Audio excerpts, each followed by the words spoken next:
Değerli izləyicilər, videonu bəyənib kanala abunə olun ki, hər kəs son xəbərlərdən anında məlumatlansın.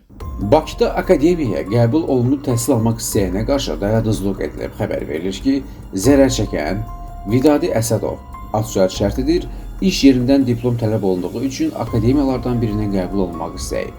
Bunu eşidən 48 yaşlı Anar Babaşov ad-soyad şərtidir, bu işdə ona kömək edəcəyini deyib. Bunun üçün Vidadi'dən 6500 manat istəyib.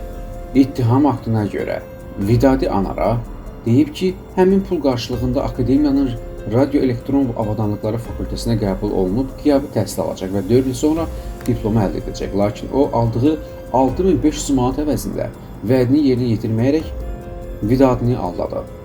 Nəticədə zərər çəkən məcbur qalaraq polisə şikayət edib. Şikayətdən sonra Anar saxlanılıb və barəsində Cinayət Məcəlləsinin 178.2.4-cü dərəduzluq xeyli miqdarda törədildikdə maddəsi ilə cinayət işi açılıb. Təqsirləndirilən şəxs ifadəsində bildirib ki, dəymiş ziyanı zərər çəkənə tam ödəyib və əməlindən peşmandır. Həmçinin dərəduzluqla əldə etdiyi 6500 manatın 25%-ni dövlət nəftinə köçürüb. Buna görə məhkəmədən cinayət işinə xitam verilməsini xahiş edib. Xəzər rayon məhkəməsində hakim Ramilə Xəzrinin sədrliyi ilə keçirilən prosesdə cinayət işinə xitam verilib və Anar Babaşov məsuliyyətdən azad olunub.